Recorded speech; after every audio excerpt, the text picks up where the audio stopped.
Welcome back to gravity circle. और पिछले part में हम लोग फैक्टर्स अफेक्टिंग इक्विलिब्रियम पढ़ रहे थे और वीडियो की लेंथ बड़ी होने की वजह से हमने वीडियो को दो पार्ट में स्प्लिट कर दिया। एंड इफेक्ट ऑफ कंसंट्रेशन जैसा आप लोग अपनी स्क्रीन पर देख रहे हो हम लोग पिछले वीडियो में कंप्लीट कर चुके थे।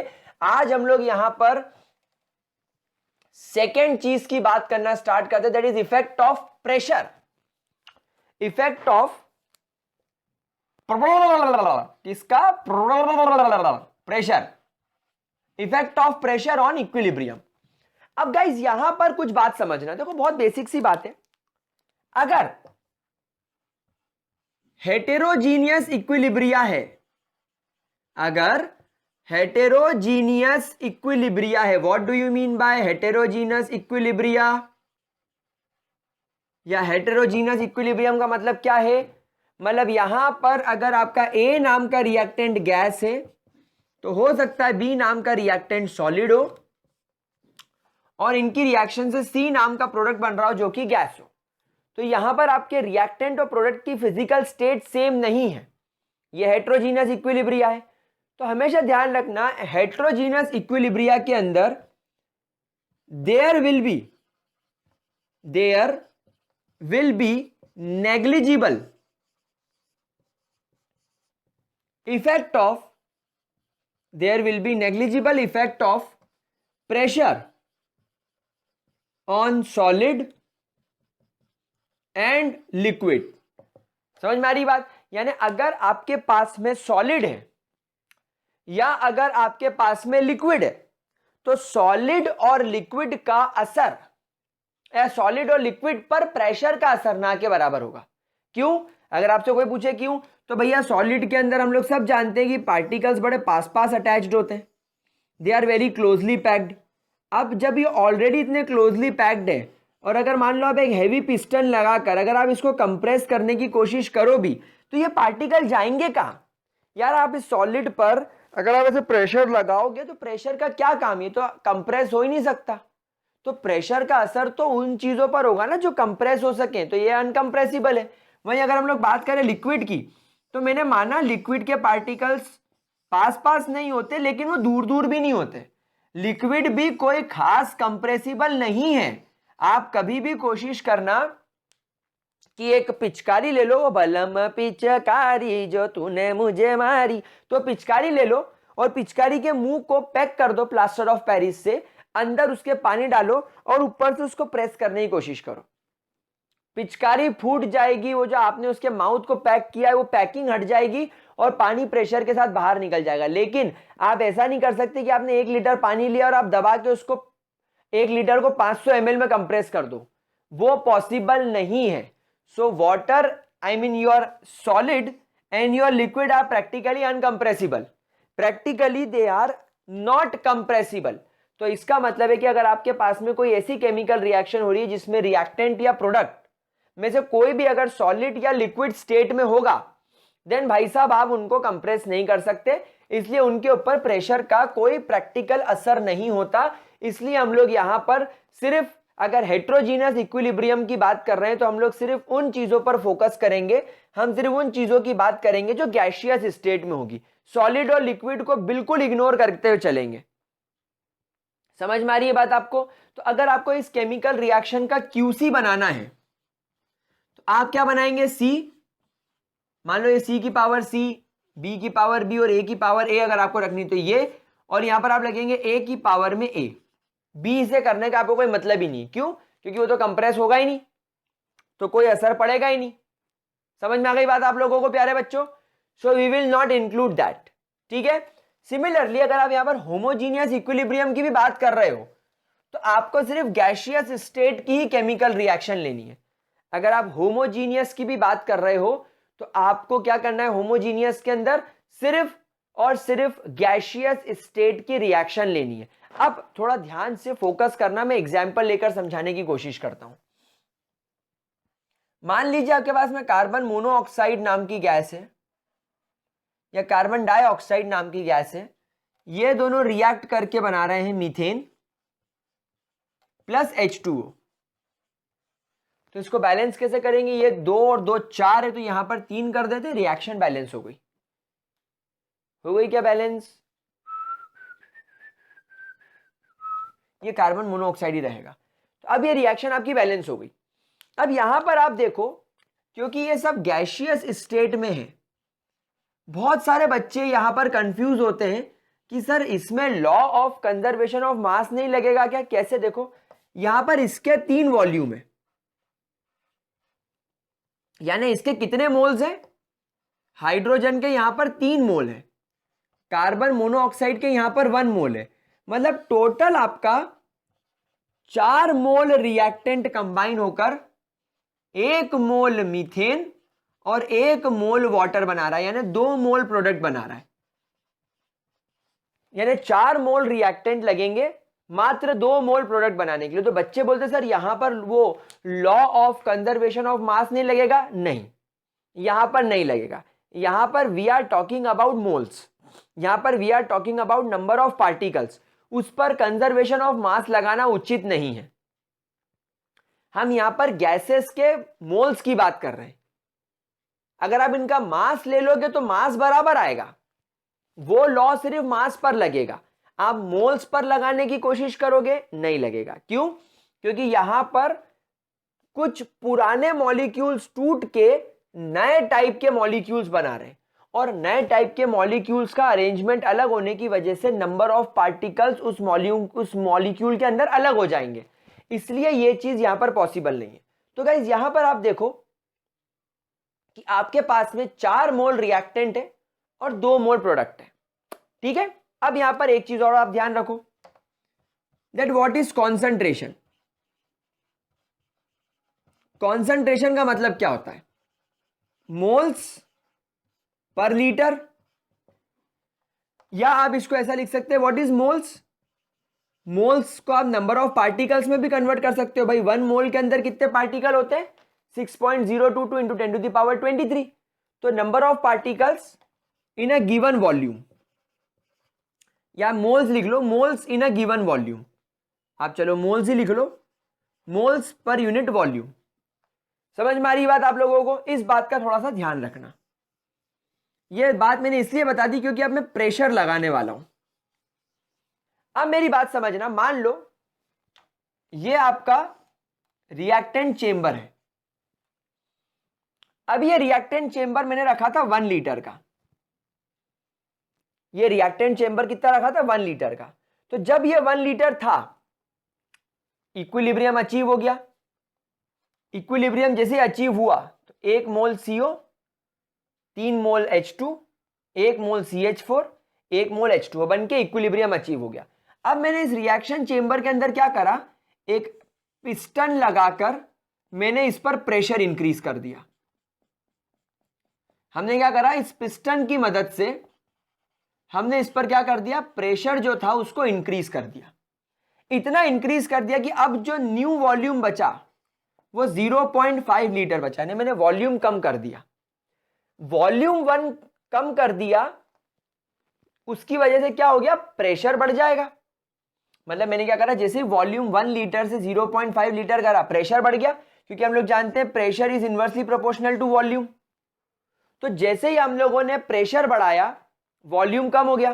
तो अभी तक क्या सिचुएशन थी, अभी तक ये सिचुएशन थी कि अगर मैं कार्बन मोनोऑक्साइड की बात करूं तो उसका 1 मोल था 1 लीटर में। अगर मैं हाइड्रोजन की बात करूं तो उसके 3 मोल्स थे 1 लीटर में। अगर मैं मीथेन की बात करूं तो मीथेन के 1 मोल थे 1 लीटर में। और वाटर की बात करूं तो वाटर के भी 1 मोल थे 1 लीटर में।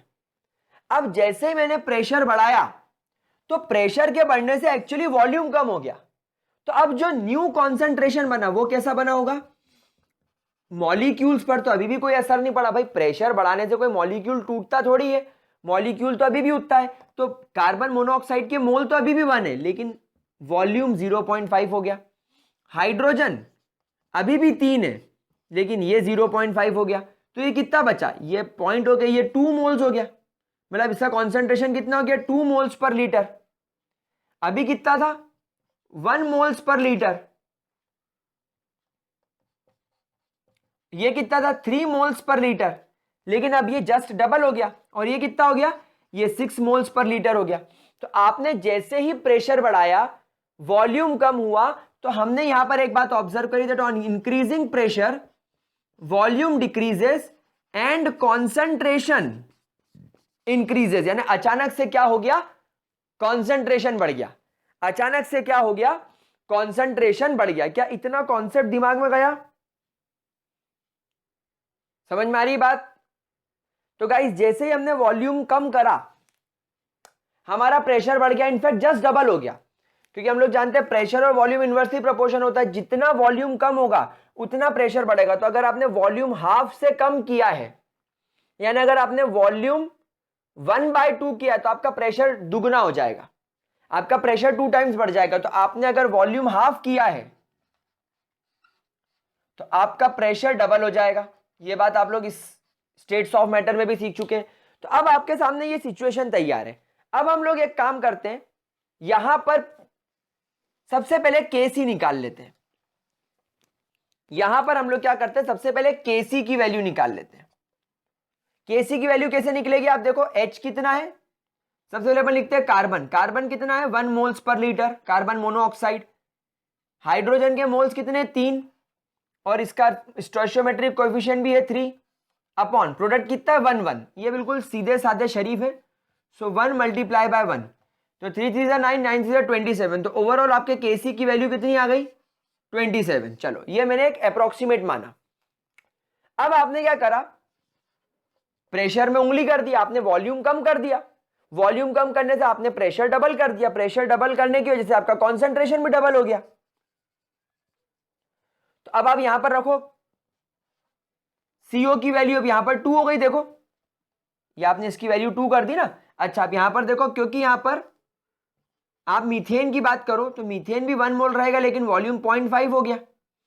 आपका H2O भी रहेगा 1 लेकिन वॉल्यूम 0.5 हो गया। तो ये भी 2 हो गया और ये भी 2 हो गया, मल्टीप्लाई बाय 6।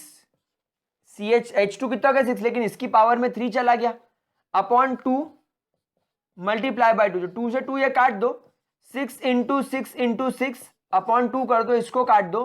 तो 6 6 36 मल्टीप्लाई बाय 3 कितना हो गया 6 3 18, यानी 108। आप देख लो,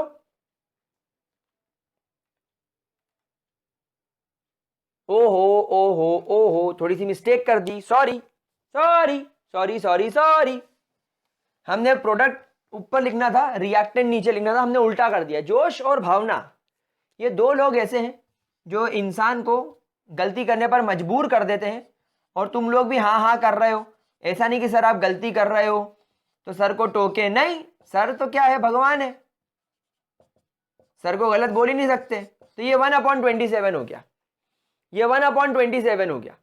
और जब आप यहां पर क्यूसी निकालेंगे तो यहां पर ये 2 हो गया प्रोडक्ट, ये वाला प्रोडक्ट भी 2 हो गया। भाई कैसे हुआ मैंने बता दिया, moles per litre volume, moles per unit volume. आपने वॉल्यूम कम कर दिया, 1 लीटर से 0.5 कर दिया, तो कॉन्सेंट्रेशन जस्ट डबल हो गया, कॉन्सेंट्रेशन दुगना हो गया। ये भी हो गया 2 और ये हो गया 6 की पावर में 3, 2 2 खुचुक, और ये हो जाएगा 2 डिवाइडेड बाय 6 इंटू 6 इंटू 6, तो ये 3 टाइम्स से खुचुक, तो ये हो जाएगा 1/108। अब आप खुद सोच रहे हो, अब आप खुद देख ले हो कि क्यूसी और केसी में बड़ा कौन है। ऑब्वियसली केसी बड़ा है। क्यों क्यों बड़ा है, क्योंकि वो 1/27 है, यानी आप 1 को 27 बार डिवाइड कर रहे हो, लेकिन आप यहां 1 को 108 बार डिवाइड कर रहे हो। ये कितना हो गया 1/108, यानी ऑब्वियसली क्यूसी छोटा हो गया किससे, केसी से। तो देयरफॉर यहां पर आप क्या लिखेंगे, केसी इज ग्रेटर देन क्यूसी। अब मुझे बताओ ये चीज कब होती है, ये चीज तब होती है जब आपके प्रोडक्ट की क्वांटिटी कम हो जाए और रिएक्टेंट की क्वांटिटी बढ़ जाए।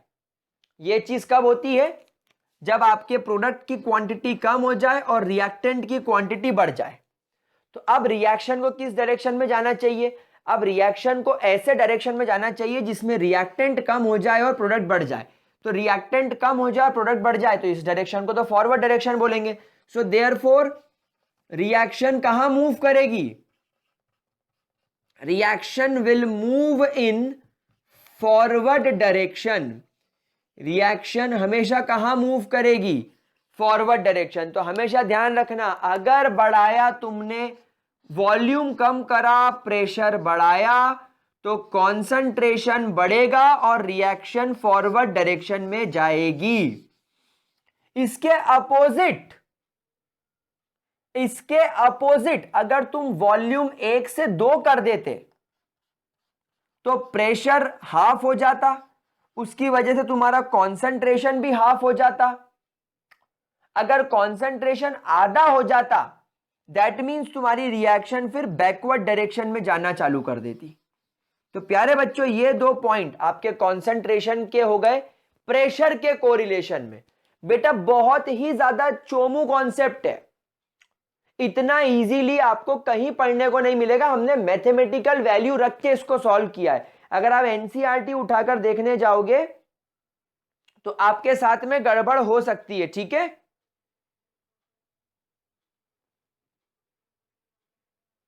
अब बस आप लोगों को यह ध्यान रखना है कि यह लॉ हर जगह अप्लाई मत करना। You can not apply this law everywhere. यह लॉ हर रिएक्शन में अप्लाई नहीं होगा, यह आपको रिएक्शन वाइज चल रहा है। यह चीज मैंने इस रिएक्शन के लिए बताई है कि अगर आप इस रिएक्शन में वॉल्यूम बढ़ा दोगे तो फिर वो बैकवर्ड आ जाएगी, लेकिन देखना पड़ेगा कि वो आ रही है कि नहीं। एक एग्जांपल और करके देखते चलो। मतलब ये कोई फिक्स लॉ नहीं है, ये आप ली चैटेरियल प्रिंसिपल पढ़ रहे हैं। आपको समझना पड़ेगा चीजों को लेकर कि रिएक्शन कहां जा रही है। हर बार ऐसा मत करना कि सर वॉल्यूम बढ़ा दिया तो प्रेशर कम होगा, कॉन्सेंट्रेशन कम होगा तो हो सकता है रिएक्शन बैकवर्ड आ जाए। नहीं नहीं नहीं, देखो केसी क्यूसी की वैल्यू बनाकर देखो, केसी और क्यूसी की वैल्यू लो तब तुम्हें समझ में आएगा, ठीक है। अगर मान लो, चलो एक केमिकल रिएक्शन का एक एग्जांपल हम लोग उठाते हैं। ये बोल रहा है कि तुम्हारा कार्बन मोनोऑक्साइड के साथ रिएक्ट करके कार्बन डाइऑक्साइड बना रहा है, ठीक है। और क्या बोल रहा है क्वेश्चन में? अच्छा, इसमें यह बोल रहा है कि जो तुम्हारा कार्बन है ये सॉलिड है, ये गैस है और ये गैस है। अब यह आपसे क्वेश्चन में बोल रहा है कि जब आप प्रेशर को इंक्रीज कर रहे हो तो क्या होगा। When we will increase pressure, when pressure is increased, reaction किस डायरेक्शन में जाएगी? रिएक्शन किस डायरेक्शन में जाएगी? क्या आप सोच सकते हो? अय गड़बड़ हो गई, गड़बड़। ये CO2 करना पड़ेगा और ये 2CO करना पड़ेगा। चलो हाँ, अब इस रिएक्शन को देखो। अगर आप इस रिएक्शन में प्रेशर बढ़ा रहे हो तो प्रेशर बढ़ाने पर रिएक्शन किस डायरेक्शन में जाएगी आपको ये देखना है। अब बताओ इसके अंदर क्या क्या रूल लगाओगे। पहला rule, sir we will ignore carbon क्योंकि ये सॉलिड फॉर्म में। हटाओ साले को, हटाओ, इग्नोर करो, ठीक है। इसको हटा दिया। सर रिएक्टेंट कितना मोल है? 1 मोल। सर प्रोडक्ट कितना मोल है? 2 मोल। चलो इनिशियल मानो 1 लीटर चेंबर चल रहा है तो तुम्हारा वॉल्यूम 1 लीटर हो गया। बाद में आपने क्या करा? प्रेशर बढ़ाया। तो प्रेशर बढ़ाने का तरीका क्या है? वॉल्यूम कम कर दो। प्रेशर बढ़ाओगे कैसे? By decreasing the volume. चलो तो मैंने वॉल्यूम कम कर दिया, तो इस वजह से मेरा फाइनल वॉल्यूम कम होने की वजह से प्रेशर बढ़ गया। इनिशियली आपका कार्बन डाइऑक्साइड कितना था? 1 मोल। तो कार्बन डाइऑक्साइड का कॉन्सेंट्रेशन कितना हो जाएगा? 1 मोल अपॉन 1 लीटर, यानी 1 मोल पर लीटर। अब कितना हो जाएगा कार्बन डाइऑक्साइड का? 1 मोल अपॉन 0.5 लीटर, यानी कि 2 moles per litre. Carbon dioxide का कॉन्सेंट्रेशन चेंज हो गया प्रेशर बढ़ाने की वजह से। कार्बन मोनोऑक्साइड की बात करेंगे, मेरे लाडलो, मेरे बेटो, मेरे बच्चों, 2 मोल्स कार्बन मोनोऑक्साइड है अपॉन 1 लीटर। तो ये हो गया, क्या लिख रहा हूं मैं, 2 मोल्स पर लीटर। चलो कार्बन डाइऑक्साइड की बात करते हैं मेरे प्यारे लाडलो। ये है 1 मोल। वॉल्यूम तुमने कितना कर दिया?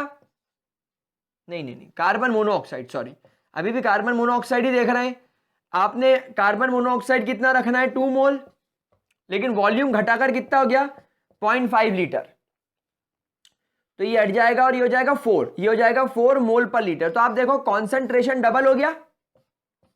यानी जैसे ही आपने प्रेशर बढ़ाया, यानी आपने जैसे ही प्रेशर डबल करा। प्रेशर डबल कैसे करा? वॉल्यूम को हाफ करके।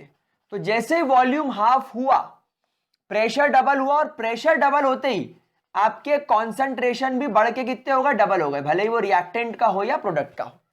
चलो जरा यहां पर Kc की वैल्यू निकालो, यानी जब इक्विलिब्रियम पे थे, यानी जब 1 लीटर पर थे तो क्या स्थिति थी, 1 लीटर पर तुम्हारा प्रोडक्ट ऊपर आएगा कार्बन मोनोऑक्साइड, कितना था कार्बन मोनोऑक्साइड 2 की पावर 2, और रिएक्टेंट कितना था 1, तो हो जाएगा 4। अब यहां पर आप निकालो तुम्हारा Qc, जैसे तुमने Qc लगाया यहां पर तुम्हारा कॉन्सेंट्रेशन बढ़ गया, ये कॉन्सेंट्रेशन होता तो मैं इक्विलिब्रियम मानता, लेकिन अब ये कॉन्सेंट्रेशन है ही नहीं, तो रिएक्शन इक्विलिब्रियम पे नहीं है, मतलब मैं Qc निकालूंगा। प्रोडक्ट कितना है 4 की पावर में 2, भाई 4 की पावर में 2 क्योंकि इसके मोल्स तो 2 है, और कॉन्सेंट्रेशन कितना हो गया 2, तो ये हो जाएगा 4 मल्टीप्लाई बाय 4/2, तो ये 2 टाइम्स कट गया और ये हो गई वैल्यू 8, यानी Qc की वैल्यू यहां पर क्या हो गई 8, यानी यहां क्या लफड़ा हो गया, यहां पर लफड़ा हो गया, Qc बड़ा हो गया Kc से, यहां पर Qc बड़ा हो गया Kc से, और Qc कब बड़ा होता है Kc से, जब प्रोडक्ट ज्यादा हो और रिएक्टेंट कम हो।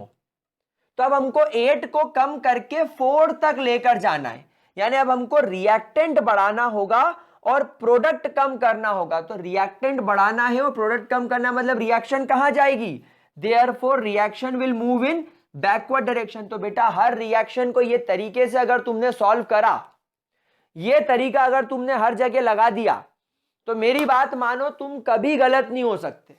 ये तरीका एनसीईआरटी में 1-2 लाइन में दे रखा है, लेकिन ये मैंने आपको एक्सपैंड करके इलैबोरेट करके पढ़ा दिया।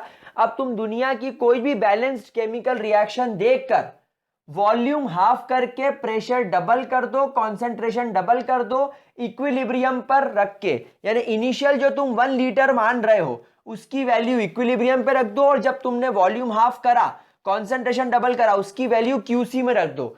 Qc और Kc में बस एक ही फर्क है, ये इक्विलिब्रियम पर निकाला जाता है, ये किसी भी कॉन्सेंट्रेशन पर निकाला जाता है।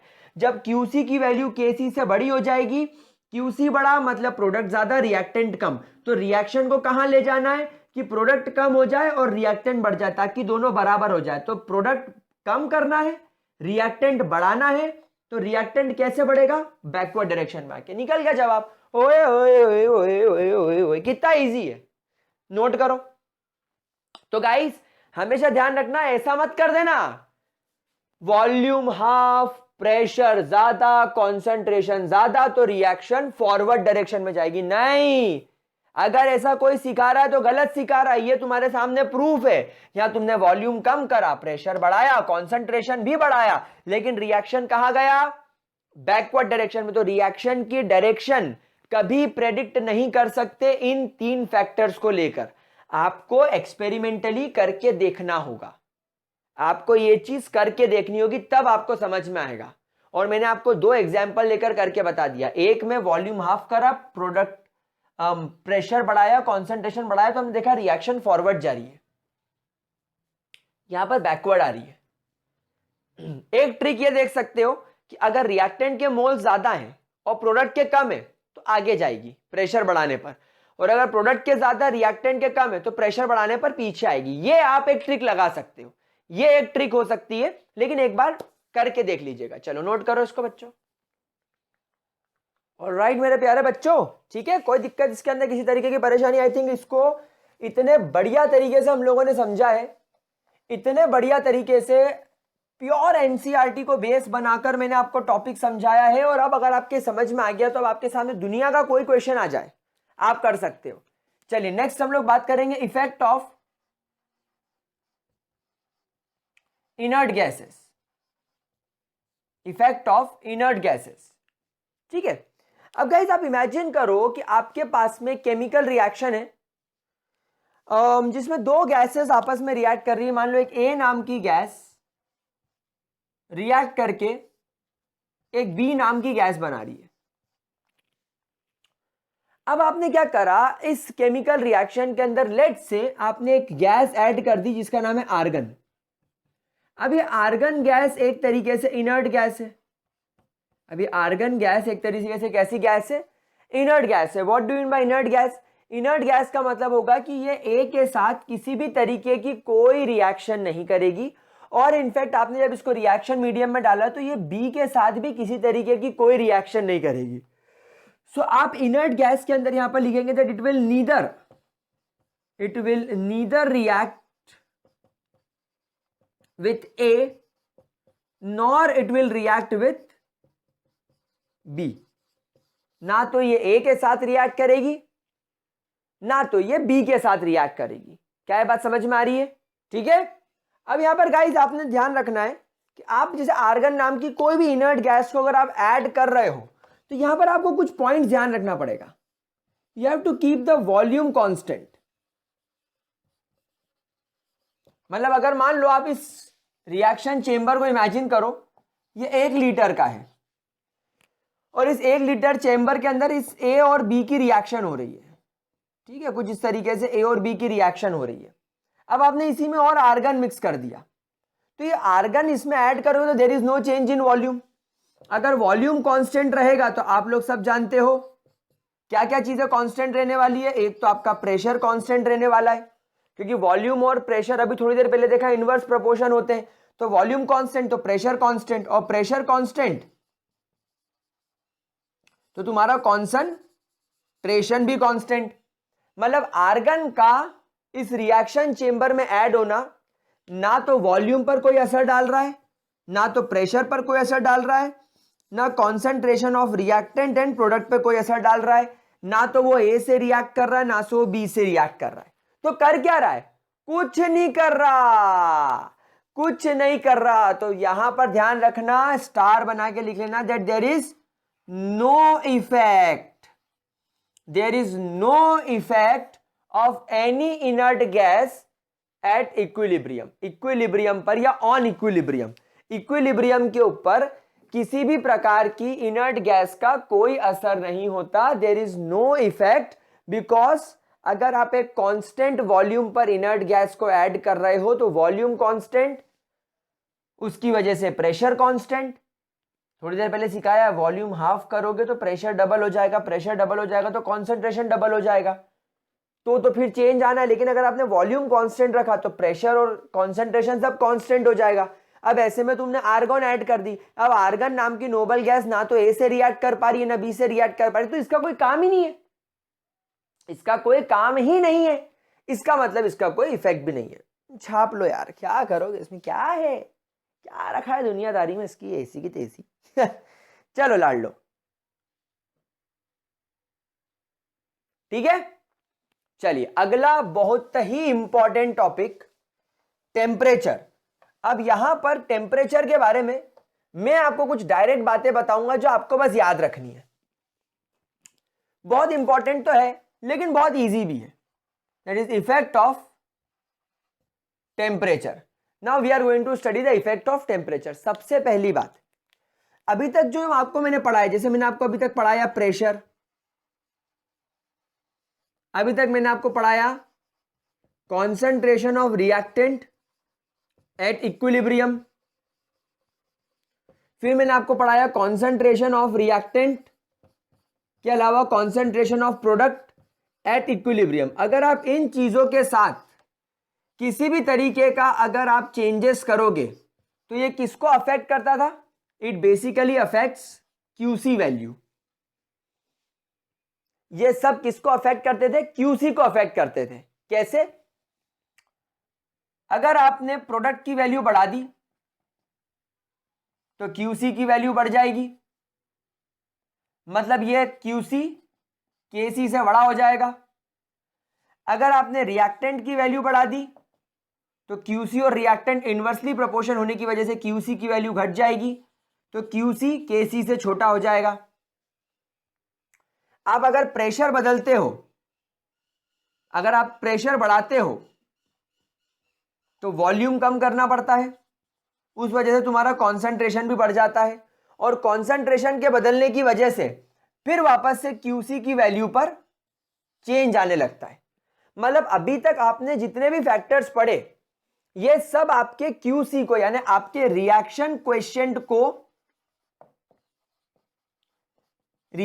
क्वेश्चन को अफेक्ट करते थे।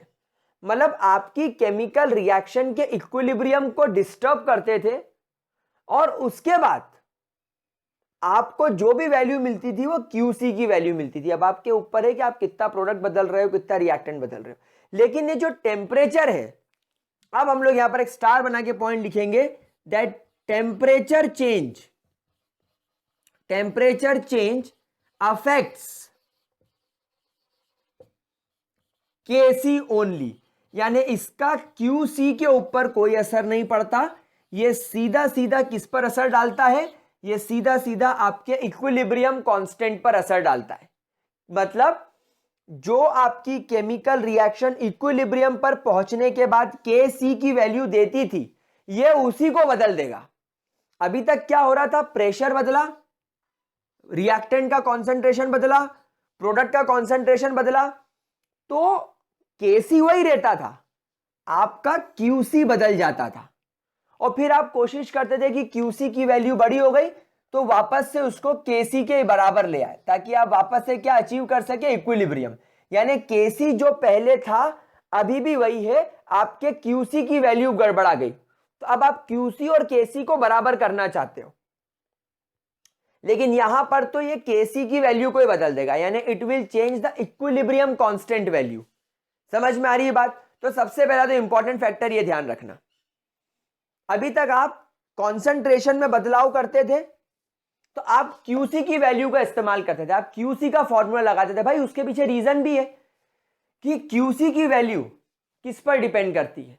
क्यूसी की वैल्यू डिपेंड करती है concentration of reactant and concentration of product पे। तो अगर तुम रिएक्टेंट का और प्रोडक्ट का कॉन्सेंट्रेशन बदल दोगे तो रिएक्शन इक्विलिब्रियम से हट जाएगी और फिर आपको क्यूसी की वैल्यू निकालनी पड़ेगी। मतलब आप इक्विलिब्रियम को शिफ्ट कर रहे थे कॉन्सेंट्रेशन बदल के। हाँ, अगर आप प्रेशर बदल रहे हो तो हमने पढ़ा कि प्रेशर बदलने पर वॉल्यूम घट जाता है, उसकी वजह से कॉन्सेंट्रेशन बढ़ जाता है। यानी ले दे के बाद फिर कॉन्सेंट्रेशन पर आ गई, कॉन्सेंट्रेशन पर आ गई तो फिर क्यूसी पर आ गई। लेकिन यहां पर आप क्यूसी के फॉर्मूले में कहीं से कहीं तक टेम्परेचर का जिक्र नहीं है। मतलब क्यूसी पर डायरेक्टली टेम्परेचर का कोई असर नहीं होगा। इसीलिए क्या करना होगा? यह देखना होगा कि टेम्परेचर सीधा सीधा आपके केसी यानी इक्विलिब्रियम कांस्टेंट की वैल्यू को ही क्या करता है? अफेक्ट करता है। इस बात को ध्यान से नोट कर लीजिए जरा, ठीक है? चलिए, तो यहां पर आप लोगों को बहुत जरूरी बात मैंने बता दी, ये ऑब्जेक्टिव पर्पस से इंपॉर्टेंट है, स्कूल लेवल पर लिखने के लिए इंपॉर्टेंट है, क्वेश्चंस आने के पूरे चांसेस होते हैं। टेम्परेचर चेंज अफेक्ट्स केसी, ठीक है? अब कैसे करेगा देखो, लेट से आपके पास में रिएक्शन कैसी है? एक्सोथर्मिक। कैसी रिएक्शन है? एक्सोथर्मिक। एक्सोथर्मिक रिएक्शन को आप थर्मोडायनेमिकली कैसे लिखेंगे? ऑब्वियसली इसका डेल्टा एच कैसा पाया जाएगा? नेगेटिव। डेल्टा एच नेगेटिव का मतलब क्या होता है? ये रिएक्शन हीट रिलीज कर रही है और इसकी हीट रिलीज करने की वजह से ये रिएक्शन स्टेबलाइज हो रही है। मतलब ये रिएक्शन नहीं चाहती कि हीट इसके पास रहे। मतलब इसका जो रिएक्टेंट है A मोल्स ऑफ A, वो B मोल्स ऑफ B के साथ रिएक्ट करके ये चाह रहा है कि C मोल्स ऑफ C बन जाए। और यहां पर आपके रिएक्टेंट की जो नेट एनर्जी थी वो ज्यादा थी और प्रोडक्ट की जो नेट एनर्जी है वो कम है। तो प्रोडक्ट को खुद को स्टेबलाइज करने के लिए कम एनर्जी की जरूरत है। रिएक्टेंट इसको ज्यादा एनर्जी दे रहा है, प्रोडक्ट को कम एनर्जी की जरूरत है। तो जो एक्स्ट्रा एनर्जी बचेगी वो रिलीज कर दी जाएगी बाहर और इस वजह से आपकी रिएक्शन कैसी बन जाएगी? एक्सोथर्मिक। समझ रहे बात को? आप इस बात को समझ रहे? पहले इस कॉन्सेप्ट को ध्यान से देख लो। देखो, अगर एक्सोथर्मिक एंडोथर्मिक वाला कॉन्सेप्ट क्लियर हो गया तो मजा आ जाएगा, ठीक है? समझ में आ गई बात आप लोगों को? अब अगर मान लो आपने ऐसी केमिकल रिएक्शन में टेम्परेचर को इंक्रीज कर दिया, अगर हमने ऐसी केमिकल रिएक्शन के लिए टेम्परेचर को इंक्रीज कर दिया, सो टेम्परेचर के बढ़ जाने की वजह से, टेम्परेचर के बढ़ जाने की वजह से इस केमिकल रिएक्शन का इक्विलिब्रियम कांस्टेंट डिक्रीज हो जाएगा। इक्विलिब्रियम कांस्टेंट डिक्रीज हो जाने का मतलब है कि केमिकल रिएक्शन रिएक्टेंट की तरफ जाने लगेगी। हम लोग सब जानते हैं that Kc is directly proportional to the concentration of product and inversely proportional to the concentration of reactant. हम लोगों ने फॉर्मूला पढ़ा है ना, P की पावर में N और रिएक्टेंट की पावर में M। तो प्रोडक्ट की मात्रा कम हो रही है, मतलब Kc की मात्रा कम हो रही है, रिएक्टेंट की मात्रा कम हो रही है, मतलब Kc की मात्रा बढ़ रही है। अब यहां पर टेम्परेचर बढ़ाने पर इसका इक्विलिब्रियम कांस्टेंट डिक्रीज हो रहा है, मतलब प्रोडक्ट की मात्रा इस वाले केस में एट इक्विलिब्रियम, यानी ऐसा बोलना चाहिए कि जब आपकी केमिकल रिएक्शन इक्विलिब्रियम पर पहुंच रही होगी, सो प्रोडक्ट की मात्रा जितनी होनी चाहिए थी उससे कम हो गई और रिएक्टेंट की मात्रा जितनी होनी चाहिए थी उससे ज्यादा हो गई, मतलब इक्विलिब्रियम में शिफ्ट हो गया। यहां पर हम QC क्यों नहीं निकाल रहे, क्योंकि यहां पर QC निकालने की कोई जरूरत ही नहीं, आपका इक्विलिब्रियम ही शिफ्ट हो गया। मतलब जो आप सोचकर बैठे थे कि आपका रिएक्टेंट प्रोडक्ट बनाएगा N मोल्स ऑफ P बनाएगा M मोल्स ऑफ R, तो आपने सोचा लेट्स से कि 298 केल्विन्स पर जब ये 50% होगा, या चलो जब ये 20% बचेगा और प्रोडक्ट 80% बन जाएगा, हमें इक्विलिब्रियम की कंडीशन मिल जाएगी। ये आपने सोचा और आपने सोचकर Kc की वैल्यू में ये वैल्यूज पुटअप करके Kc की वैल्यू निकाल दी। लेकिन अब आपने टेम्परेचर अगर 398 केल्विन्स कर दिया, तो जो ऑथेंटिक इक्विलिब्रियम आना चाहिए था 20 और 80% पर, अब वो 40-60 पर चला गया। मतलब अब आपके रिएक्टेंट की मात्रा ज्यादा बच गई और प्रोडक्ट की मात्रा कम बनी। यही बता रहा है Kc की वैल्यू कम होने का मतलब क्या हुआ कि अगर आपने एक्सोथर्मिक केमिकल रिएक्शन का टेम्परेचर बढ़ाया तो रिएक्शन का बैक फ्लो स्टार्ट हो जाएगा, रिएक्शन बैकवर्ड डायरेक्शन में जाने लग जाएगी और आपके नेट Kc की वैल्यू डिक्रीज हो जाएगी। इसके पीछे कारण क्या है, रिएक्शन कैसी है, एक्सोथर्मिक, यानी रिएक्शन चाहती है कि मैं हीट बाहर छोड़ूं, मैं अपनी एनर्जी को कम करूं, मैं टेम्परेचर को, अपने हीट को कम करूं ताकि मैं स्टेबलाइज हो सकूं। लेकिन आप क्या कर रहे हो, आप उल्टा उसको डीस्टेबलाइजेशन कर रहे हो, आप उसका टेम्परेचर बढ़ा रहे हो, तो उसको जो एक्स्ट्रा टेम्परेचर की जरूरत है ही नहीं, उसके खुद के पास एक्स्ट्रा है, तो आप उसको और दोगे तो वो तो परेशान हो जाएगी, इसीलिए उसके Kc की वैल्यू जो होगी वो डिक्रीज होने लग जाएगी। ठीक है, कोई दिक्कत, कोई परेशानी, समझ में आ गया कॉन्सेप्ट? तो इसको जरा अच्छे तरीके से नोट कर लीजिए। फिर हम लोग चलते हैं एंडोथर्मिक रिएक्शन की तरफ। फिर हम लोग बात करते हैं जरा एंडोथर्मिक रिएक्शन में क्या होगा। लिख लिया? चलो बहुत बढ़िया। अब हम लोग यहां पर बात करते हैं एंडोथर्मिक रिएक्शन की। अब मान लो आपके पास में एंडोथर्मिक रिएक्शन है, तो मेरे प्यारे बच्चों what do you mean by endothermic reaction? जिसका डेल्टा H पॉजिटिव हो, मतलब इसकी प्रोडक्ट की नेट एनर्जी ज्यादा है और रिएक्टेंट की नेट एनर्जी कम है। मतलब ये क्या कर रहा है, ये सराउंडिंग से भी हीट अब्सॉर्ब कर रहा है, आसपास से बोल रहा है हीट आन दो आन दो आन दो आन दो, क्योंकि मेरे को ज्यादा हीट की जरूरत है। यानी प्रोडक्ट बनाने के लिए आपको ज्यादा हीट की जरूरत है और ऐसे में आपने उसका टेम्परेचर बढ़ा दिया, आपने उसको हीट दे दी, तो उसके तो बल्ले बल्ले हो जाएंगे, तो उसका Kc की वैल्यू बढ़ जाएगी। मतलब जितना टेम्परेचर बढ़ाओगे रिएक्शन उतनी फॉरवर्ड डायरेक्शन में जाएगी, यानी उतना ज्यादा प्रोडक्ट मिलेगा, उतना कम रिएक्टेंट मिलेगा।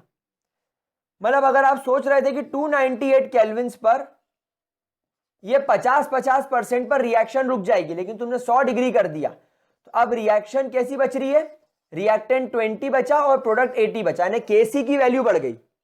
यानी Kc में प्रोडक्ट की मात्रा 80 हो गई 50 से और रिएक्टेंट की मात्रा 50 से 20 हो गई, तो रिएक्टेंट कम हो गया, प्रोडक्ट बढ़ गया, तो Kc की वैल्यू बढ़ गई, क्योंकि रिएक्शन कैसी है, endothermic, it want heat, it wants energy, हमको एनर्जी चाहिए, हमको एनर्जी की रिक्वायरमेंट है, और आपने टेम्परेचर दे दिया, तो अभी तो ये क्या कर रहा था, सराउंडिंग से खींच रहा था, थोड़ी थोड़ी एनर्जी ले रहा था और अपना काम कर रहा था, इसलिए 50-50 पे संतुष्ट था रूम टेम्परेचर पे। लेकिन आपने तो और 100 डिग्री टेम्परेचर बढ़ा दिया, तो इसको तो एक्स्ट्रा एनर्जी मिल गई।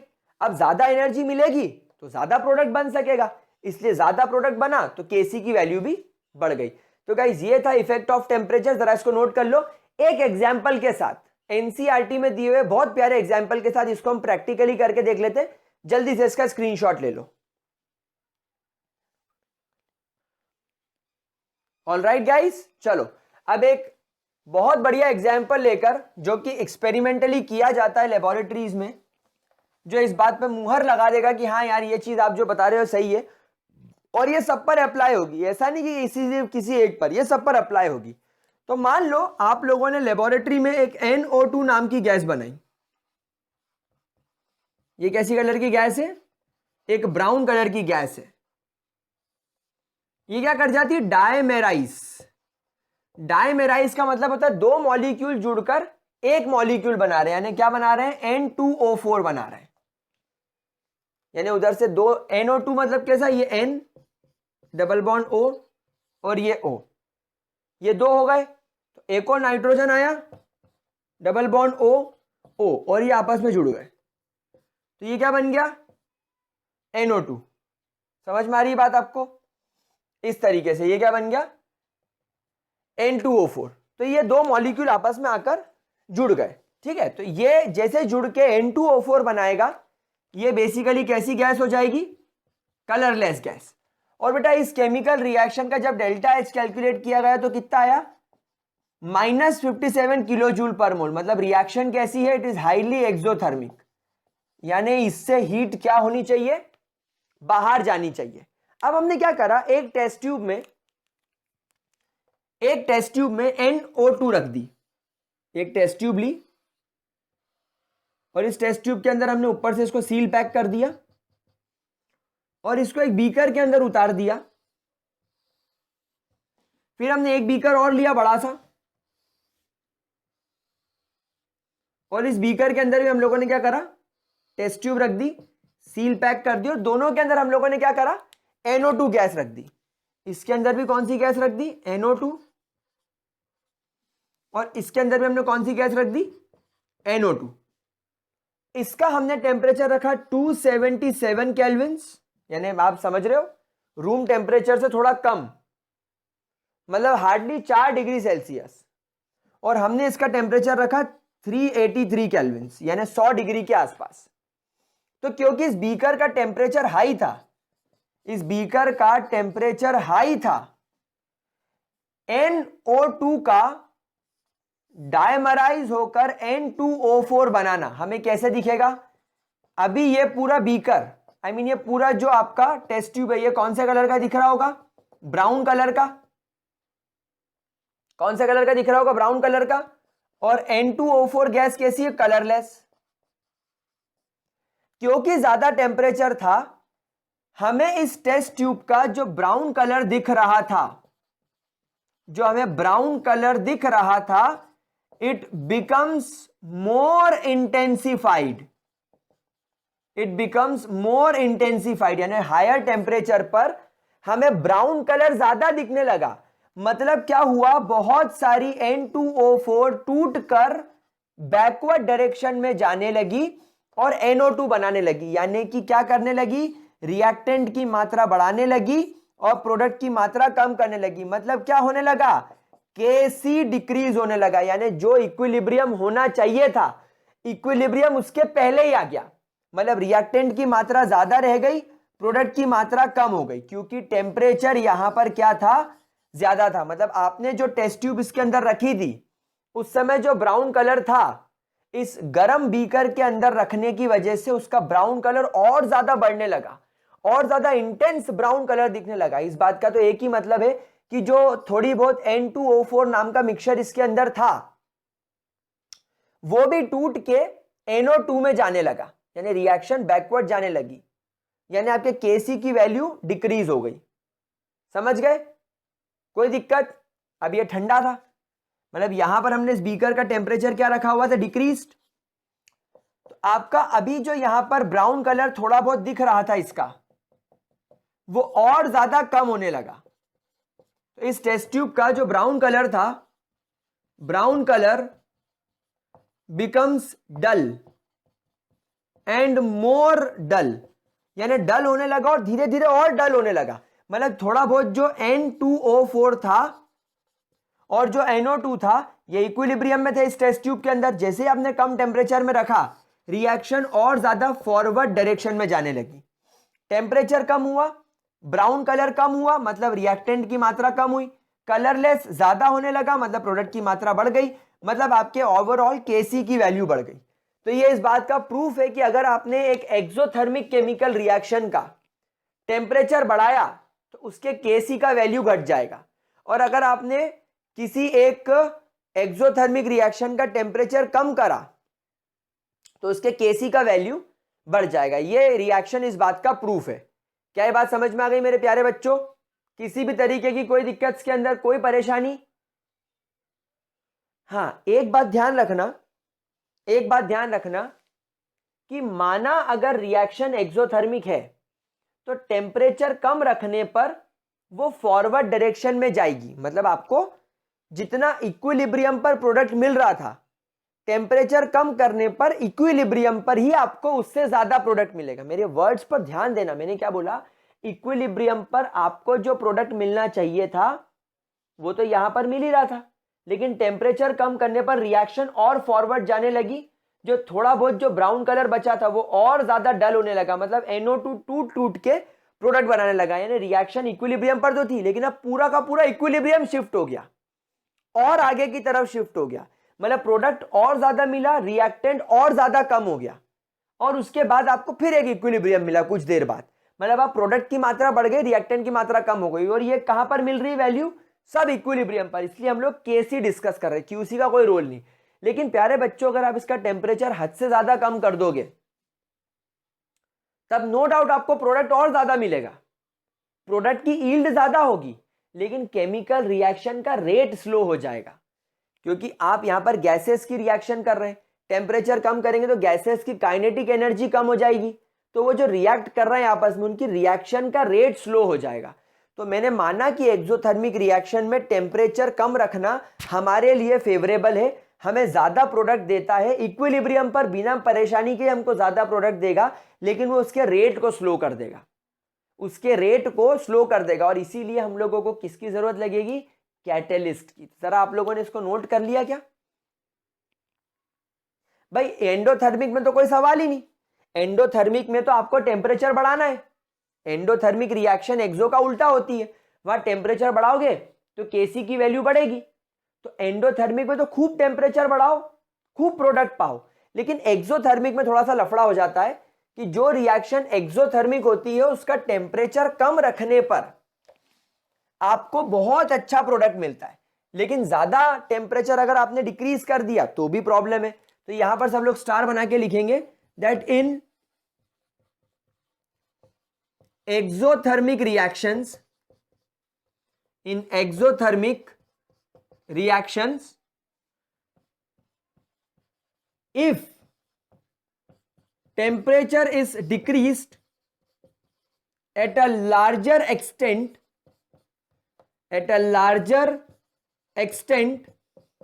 then क्या करना होगा आपको? then rate of reaction decreases, then rate of reaction decreases।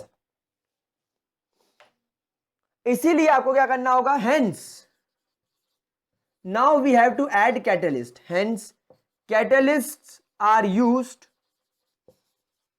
to increase the rate।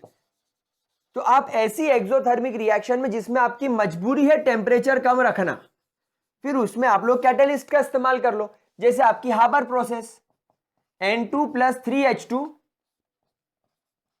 से बन रहा है 2NH3, तो यहां पर आप कैटलिस्ट का इस्तेमाल कर रहे हो और आप यहां पर प्रेशर को ऑल्टर कर लो, क्योंकि यहां पर आपको अगर टेम्परेचर कम रखना है, मान लो 400 केल्विन ही रखना है, आप इससे ज्यादा टेम्परेचर नहीं कर सकते, तो टेम्परेचर कम रखो।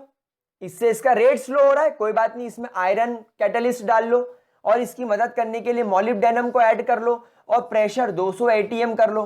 तो कैटलिस्ट और प्रमोटर डाल दिया, प्रेशर बढ़ा दिया, तो आपकी रिएक्शन का रेट अपने आप बढ़ गया। तो इस वजह से रेट ऑफ रिएक्शन इंक्रीजेस।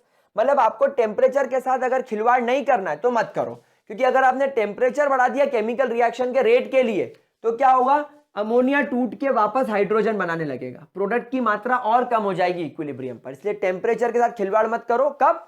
जब रिएक्शन एक्सोथर्मिक हो। एंडोथर्मिक में तो खूब टेम्परेचर बढ़ाओ, मजे लो, ठीक है। चलो इसको नोट करो, लाड लो। ठीक गाइस, डन? Any problem? चलो बहुत ही ज्यादा बढ़िया।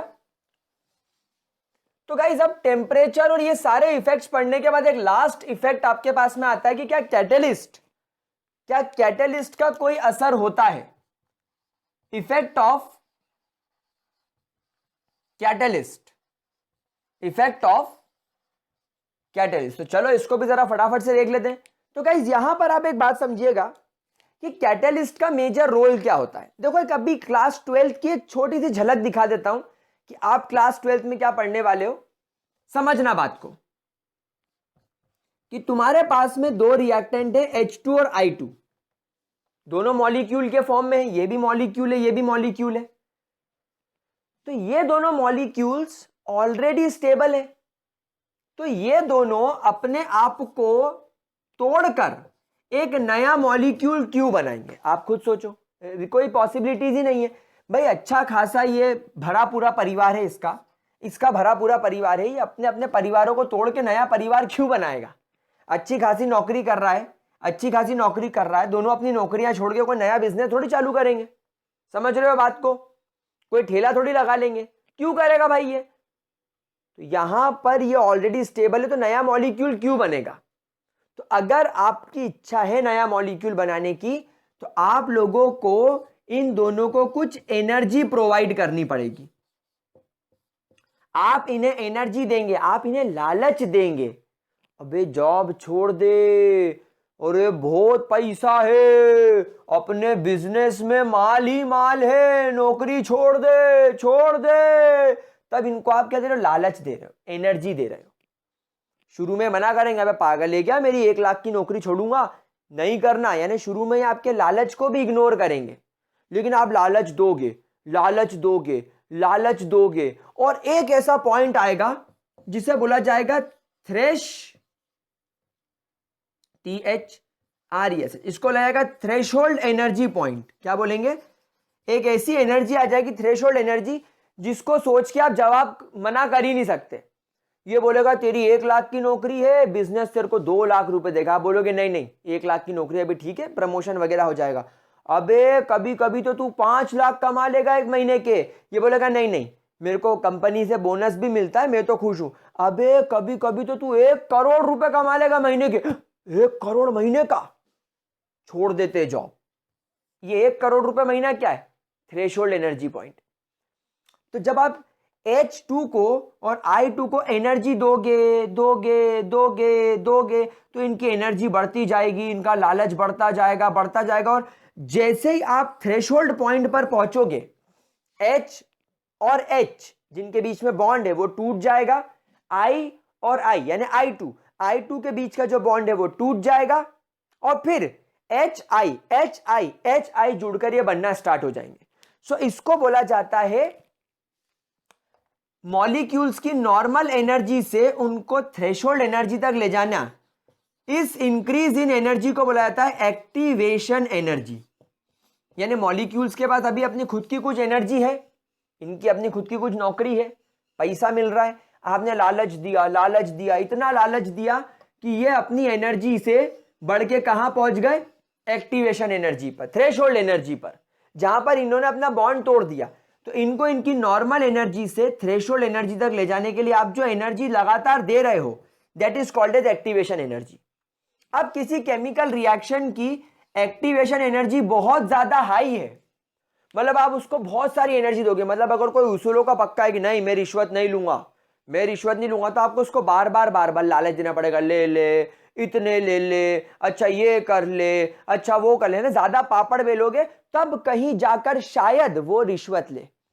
मतलब जिसकी एक्टिवेशन एनर्जी ज्यादा होती है उस केमिकल रिएक्शन का रेट ऑफ रिएक्शन स्लो होता है, वो बहुत देर बाद प्रोडक्ट देना स्टार्ट करता है, क्योंकि आप उस मॉलिक्यूल को इतनी एनर्जी दोगे तब जाकर वो थ्रेशोल्ड पर पहुंचेगा और तब जाकर उसकी एनर्जी उसके अंदर मौजूद बॉन्ड्स को तोड़ेगी और रिएक्शन चालू करेगी। वहीं अगर किसी केमिकल रिएक्शन को एक्टिवेशन पॉइंट पे पहुंचने बहुत कम टाइम लगेगा, मान लो H2 और I2 वैसे भी 8,000 की नौकरी कर रहे हैं, और अगर तुम उनको लालच दोगे कि भैया तू ये बिजनेस में आ जा, देखो 20,000 रुपए महीना मिलेगा, 8,000 का हमारा 20,000 सोच के बाप रे दुगनी पैसा, 2.5 गुना ज्यादा पैसा, अब भी छोड़ता है अपन जॉब, तो तुरंत ये एक्टिवेशन एनर्जी छोटी है, तो जरा सी एनर्जी दोगे उतने में ये रिएक्शन चालू कर देगा। तो ऐसी केमिकल रिएक्शंस का रेट बहुत ज्यादा फास्ट होता है। क्या ये बात समझ गए आप लोग? तो यहां पर आता है कैटलिस्ट का काम। अब यहां पर किसका काम शुरू होता है? कैटलिस्ट का। कैटलिस्ट क्या करता है? जब भी कोई कैटलिस्ट आता है तो कैटलिस्ट क्या करता है? Alter the activation energy of a reaction. एक केमिकल रिएक्शन की ये किसको ऑल्टर करता है? एक्टिवेशन एनर्जी को ऑल्टर करता है। एक्टिवेशन एनर्जी को ऑल्टर करने का मतलब क्या? एक ऐसी केमिकल रिएक्शन जिसको आपको रिएक्टेंट को प्रोडक्ट में बदलने के लिए बहुत ज्यादा एक्टिवेशन एनर्जी देनी पड़ती है। ये कैटलिस्ट क्या करेगा? उस केमिकल रिएक्शन की एक्टिवेशन एनर्जी को ही कम कर देगा। समझ रहे हो? ये कैटलिस्ट क्या करेगा? उस रिएक्शन को जिसको एक्टिवेशन एनर्जी यानी उसके थ्रेशोल्ड पॉइंट पर पहुंचने के लिए बहुत ज्यादा समय लग रहा है, ये उस टाइम को कम कर देगा। ये कैटलिस्ट क्या करेगा? ये एक बहुत अच्छा आदमी है जो गवर्नमेंट जॉब में है और आप उसको रिश्वत देने की कोशिश कर रहे हो, ये बहुत अच्छा है, ये खूब आप कोशिश करोगे ले ले रिश्वत, ले ले रिश्वत, ले ले रिश्वत, ले ले रिश्वत, ये मानेगा ही नहीं, और बहुत टाइम बाद जाकर ये मानेगा और रिश्वत लेगा और आपका काम करेगा। तब तक तो बहुत देर हो चुकी होगी, आपका काम तो बहुत स्लो चलेगा। तो कैटलिस्ट क्या करेगा? इसकी बच्चे को किडनैप कर लेगा, इसके बच्चे को क्या कर लेगा? किडनैप कर लेगा और बोलेगा अब बोल तेरा बच्चा मेरे पास है, मेरा काम करेगा कि नहीं? बोलेगा हाँ हाँ हाँ मैं कर दूंगा, मेरे बच्चे को छोड़ दो, ठीक है तुम जो रिश्वत दोगे मैं वो ले लूंगा, इनफैक्ट मेरे से पैसा ले लो, मेरे बच्चे को छोड़ दो। तब आप बोलोगे एक काम कर, देखो अभी मैं 1 करोड़ रुपए दे रहा था ना, चल 50 लाख पकड़, तेरे बच्चे को ले जा, 50 लाख ले जा, लेकिन मेरी फाइल पास कर दे, आपका काम जल्दी हो गया। तो एक्टिवेशन एनर्जी को ही कम कर देगा एक कैटलिस्ट। समझ रहे हो? तो कैटलिस्ट का काम क्या होता है? किसी भी केमिकल रिएक्शन की एक्टिवेशन एनर्जी को ही कम कर देता है। तो रिएक्शन की अगर एक्टिवेशन एनर्जी कम हो गई तो रिएक्शन जल्दी से प्रोसेस करना स्टार्ट कर देगी। तो कैटलिस्ट का काम क्या होता है? Catalyst alter the activation energy of a reaction, that is it decreases the activation energy of a reaction and hence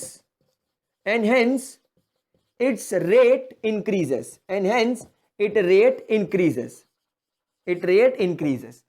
समझ में आ रही बात आपको? फॉर एग्जाम्पल अगर आप अमोनिया बना रहे हो, N2 + 3H2 से बन रहा है अमोनिया, आपने आयरन को यहां पर ऐसा कैटलिस्ट डाला, लेकिन जब कभी भी आप यहां पर इसके QC का फॉर्मूला लिखोगे या KC का फॉर्मूला लिखोगे, जैसे आप मान लो चलो KC का फॉर्मूला लिख रहे हो, यहां पर क्या लिख रहे हो आप? अमोनिया, इसकी पावर में 2, नाइट्रोजन और हाइड्रोजन की पावर में 3।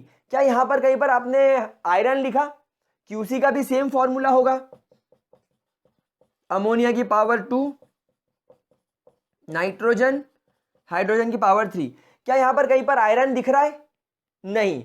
मतलब जो चीज आपके इक्विलिब्रियम कांस्टेंट और रिएक्शन कोएफिशिएंट के फॉर्मूले में आ ही नहीं रही है, उसका इस पर कोई असर ही नहीं है, उसका इस पर कोई असर है ही नहीं, क्योंकि इक्विलिब्रियम कांस्टेंट और रिएक्शन कोएफिशिएंट तभी ऑल्टर होगा जब इनके कॉन्सेंट्रेशन के साथ छेड़छाड़ होगा, और कैटलिस्ट तो इनके कॉन्सेंट्रेशन के साथ कोई छेड़छाड़ नहीं कर रहा है। कैटलिस्ट का तो बस ये काम है कि रिएक्शन को रिएक्टेंट से प्रोडक्ट की तरफ जल्दी से ले जाना। इनफैक्ट रिएक्शन जितना स्पीड से रिएक्टेंट को प्रोडक्ट में बदल रहा है आपका कैटलिस्ट, उतनी ही स्पीड से वो चाहे तो आपके प्रोडक्ट को रिएक्टेंट में बदल सकता है। तो यहां पर एक स्टार बना के एक पॉइंट आप और लिखेंगे दैट कैटलिस्ट जो होता है वो इक्वली ऑल्टर करता है, catalyst equally alter the forward reaction rate as well as backward reaction rate. यानी आपके केमिकल रिएक्शन को अगर जितनी स्पीड से वो आगे ले जा रहा है उतनी स्पीड से उसको वो पीछे भी ले जा सकता है। क्या ये बात समझ में आ रही है? तो कैटलिस्ट का कॉन्सेंट्रेशन से कोई लेना देना नहीं है। तो कैटलिस्ट का सिर्फ एक ही काम है, रिएक्शन के रेट को फॉरवर्ड ले जाना और बैकवर्ड ले जाना। तो यहां पर आप क्या लिख सकते हैं, therefore there is no effect of catalyst on your equilibrium. आपके इक्विलिब्रियम पर आपके कैटलिस्ट आंटी का कोई खास रोल नहीं है, इल्ले इल्ले पो है, इल्ले इल्ले पो है। क्या बात समझ में आ गई? इतनी बात आपको याद रखनी है कि कैटलिस्ट का काम सिर्फ केमिकल रिएक्शन के रेट को फास्ट करना होता है। जितनी स्पीड से वो आगे ले जा सकती है केमिकल रिएक्शन को, उतनी स्पीड से वो उसको वापस से पीछे भी ला सकती है। उसको कोई मतलब नहीं होता रिएक्टेंट से और उसको कोई मतलब नहीं होता प्रोडक्ट से, कोई मतलब नहीं है। उसका तो बस एक ही काम है, तेरी एक्टिवेशन एनर्जी बढ़ रही है, तेरी एक्टिवेशन एनर्जी में कम कर देता हूं। तू रिश्वत नहीं मांग रहा है, तेरे बच्चे को किडनैप कर लेता हूं, खत्म बात। तू रिश्वत नहीं दे रहा है, तेरे बच्चे को भी किडनैप कर लूंगा। उसका काम एक्टिवेशन एनर्जी को कम करने का होता है। यानी रिएक्शन को ऐसे करना कि वो वक्त से पहले कंप्लीट हो जाए और जल्दी कंप्लीट हो जाए। बस जितना प्रोडक्ट बनेगा उतना ही बनेगा, जितना रिएक्टेंट लोगे वो तुम्हारी इच्छा, जितना रिएक्टेंट ले रहे हो तुम्हारी इच्छा, जितना प्रोडक्ट बने वो तुम्हारी इच्छा, उससे उसको कोई लेना देना नहीं है। समझ में आ रही है बात आप लोगों को? ठीक है, कोई परेशानी? जरा इसको ध्यान से देख लो, पक्का? चलो, अब मैं आपको कैटलिस्ट का यूज क्यों किया जाता है केमिकल रिएक्शन में और फाइनली सारी चीजों को सम अप करके बता देता हूं। एक साइंटिस्ट थे जिनका नाम था फ्रिट्स, आई थिंक फ्रिट्स था, हार्बर, फ्रिट्स हार्बर। ये हार्बर प्रोसेस वाले हैं। इन्होंने क्या किया भाई, ये क्या कर रहे थे, हार्बर प्रोसेस में अमोनिया बना रहे थे। ठीक है, ठीक है। तो इन्होंने देखा कि हमारा नाइट्रोजन जो कि गैस है, ये हाइड्रोजन जो कि गैस है के साथ रिएक्ट करेगा तो ये बनाएगा 2 अमोनिया। यहां पर इन्होंने पहली बात नोट करी कि ये ससुर एक्सोथर्मिक रिएक्शन भवा। अब ये एक्सोथर्मिक रिएक्शन होने की वजह से पहली प्रॉब्लम, आप टेम्परेचर को इंक्रीज नहीं कर सकते। You can not increase the temperature, क्योंकि टेम्परेचर बढ़ाया तो क्या घट जाएगा, केसी का वैल्यू घट जाएगा। अगर केसी का वैल्यू घट गया तो आपके जो अमोनिया की क्वांटिटी है वो घट जाएगी। मतलब आपको जो अमोनिया जिस क्वांटिटी में चाहिए उस क्वांटिटी में नहीं मिल पाएगा। तो टेम्परेचर बढ़ाने का केस खत्म हो गया। अच्छा, दूसरी प्रॉब्लम यह आ रही है कि टेम्परेचर कम कर दो। हां, टेम्परेचर अगर मैंने कम किया, टेम्परेचर अगर मैंने कम किया तो मेरे लिए बहुत अच्छा हो जाएगा कि केसी की वैल्यू बढ़ जाएगी, मतलब मेरे अमोनिया की क्वांटिटी बढ़ जाएगी। ये तुमको अभी मैं सिखा के आया हूं, ये केस पॉसिबल है। लेकिन इस केस में भी एक प्रॉब्लम है, टेम्परेचर कम करने से केमिकल रिएक्शन का जो रेट है वो भी कम हो जाएगा। मतलब अब मुझे जो अमोनिया मिलेगा, खूब सारा अमोनिया मिलेगा, लेकिन वो बहुत ज्यादा स्लो प्रोसेस होगी तो मुझे बहुत टाइम लग जाएगा। गड़बड़ गड़बड़ गड़बड़ गड़बड़ गड़बड़ गड़बड़ गड़बड़। समझ रहे बात को? इसलिए हार्बर ने सोचा कि अगर मैं इस केमिकल रिएक्शन में आयरन को एज अ कैटलिस्ट और मॉलिब्डेनम को इसके प्रमोटर, यानी प्रमोटर जो कैटलिस्ट की मदद करे, अगर डाल दूं तो केमिकल रिएक्शन का रेट बहुत ज्यादा फास्ट हो जाएगा, इवन एट लो टेम्परेचर। यानी आप टेम्परेचर को कम ही रखिए, जिससे आपके केसी की वैल्यू बढ़ जाए, अमोनिया की क्वांटिटी बढ़ जाए। और ये जो प्रॉब्लम आ रही थी कि टेम्परेचर कम होने की वजह से रेट ऑफ रिएक्शन स्लो हो रहा था, वो अब आपके कैटलिस्ट ने पूरा कर दिया। अब आपने कैटलिस्ट ने क्या करा, केमिकल रिएक्शन के रेट को फास्ट कर दिया इवन एट स्लो टेम्परेचर। अच्छा, उन्होंने एक बात और फोकस करी कि यहां पर रिएक्टेंट के मोल्स ज्यादा हैं और तुम्हारे प्रोडक्ट का मोल्स कम है।